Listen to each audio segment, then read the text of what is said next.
thing. That was not an ethical thing to do. But the fairness came from being able to take care of each other, to be fair, make everybody a square deal, okay?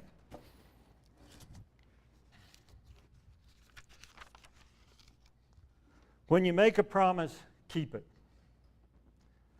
You know, I think we probably do a pretty good job at the university. When you make a promise, keep it. We promise to give these students a fine education, don't we? We promise that. And in the main, I think we do a very good job. I'm a little disconcerted with all of these popularity polls I see from time to time, because we've seen such great success on our graduates that we've kept our promise. We've graduated some of the finest people in the world, very successful doing what they're doing. And our students have a reputation for a fine work ethic. And so we're doing, I think, in many ways, we're doing what we promised to do. I always love the story, and probably only Ricardo, maybe Bernadette, some of the people who've been around New Mexico for a long time would remember my favorite governor was Bruce King. And the most famous story about Bruce King, well, there's several famous stories about Bruce King, but the most famous I remember is the legislature, one and only time, passed a right-to-work bill. And you have to kind of be into unions and anti-unions to understand right to work. But at one time, they actually passed it. And Governor King vetoed it. And a supporter ran up to him and said, "Governor King, how could you veto that? You promised me that you wouldn't veto it." He says, "Yes, I know, but I didn't make a commitment." And so there may be a fine line between a promise and a commitment. But we pretty much at New Mexico State University keep our promises. The one that was featured in the book, have you seen Lonesome Dove, which takes you all afternoon to watch? It comes in a series, and one time I decided to watch it all, and at one time it was a long time. But in that story, they were attacked by Indians, and a guy named Gus was injured, and his buddy Carl was there. And so anyway, he ended up, the leg became infected and gangrenous and so on and so forth. And as Gus was about to die, they were in Montana. They'd finally gotten to Montana.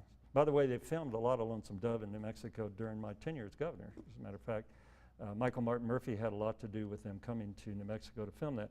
So anyway, they get to Montana, and they have their attack, and he's dying. And so Gus gets called to commit to bury him back in Texas, where they came from. Now they're in Montana. And he says, "I don't want to be buried under the cold tundra of Montana. I want to be buried in Texas." So a good share at the end of the movie of the trials and tribulations of him hauling that body all the way back to Texas. And so he hauls him all the way back to wherever he was supposed to go in Texas. He's just about had it. It's worn out. It's been a long trip, 3,000 miles. He digs the hole. He buries him. Because when you make a promise, you keep it. When you make a promise, you keep it. But the line that you have to remember is, "This will teach me to be more careful about what I promise." And so if you're going to make a promise, keep it. But remember, you got to be more careful about what you promise. And I'm a recovering politician and admit it.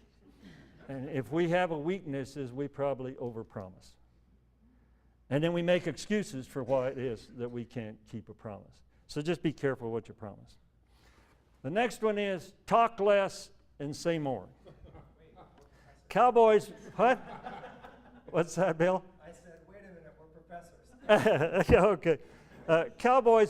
Cowboys are depicted in this book as strong, silent types. They're silent types.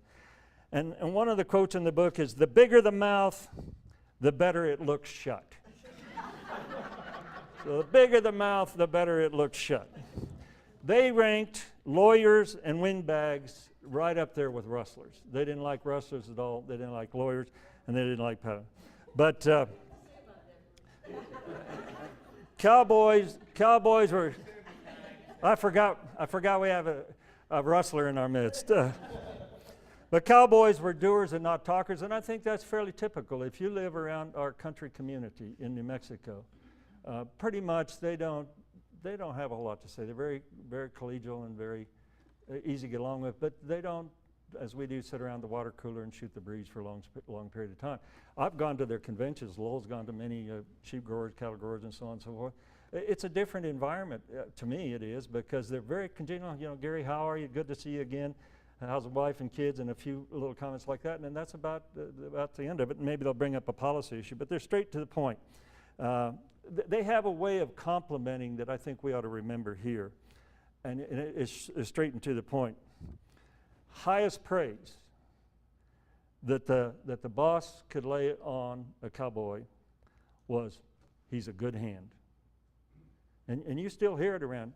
You still hear it around Western country. He's a good hand. That's the best the boss could say. So the provost looks at Ricardo, and all she needs to say, he's a good hand. She doesn't need to suck up to Ricardo. All she needs to say is, Ricardo is a good hand. Now, the boss, Ricardo, as the laborer in this case, the boss, the highest praise that he can say to the boss, that boss sure can cowboy. That boss sure can cowboy. And that's all you need to say. So if you're the boss, you say, boy, he's sure a good hand. If you're Ricardo, you say, boy, that provost sure can cowboy. I read her story, by the way, the other day in the paper.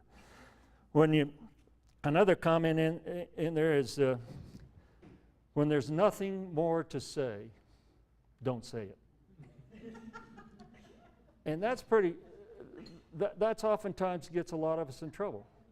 Sometimes I used to be in business, and sometimes I would make a sale. And then I could keep talking and lose a sale.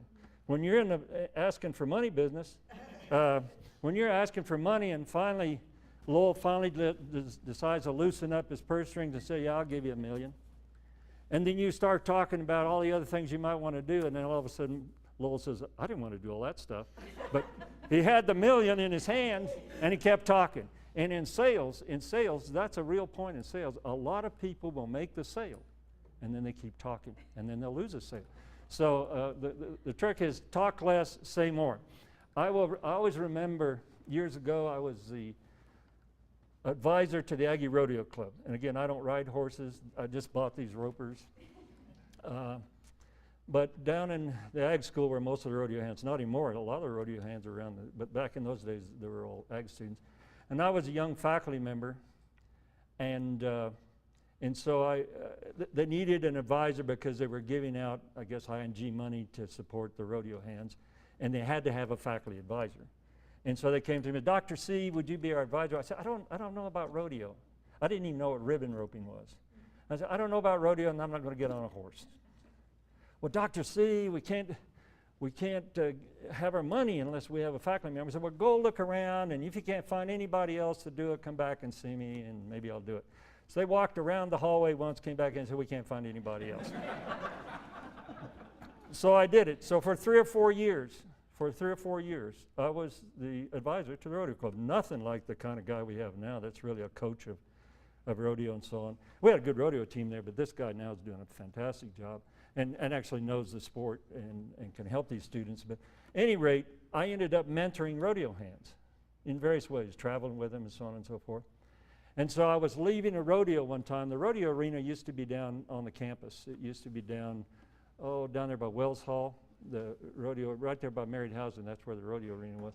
And I was leaving a rodeo one time with my wife and my 2 children, and somebody banged on my hood. And my wife said, what does that guy want? And it was one of those rodeo hands that I had mentored.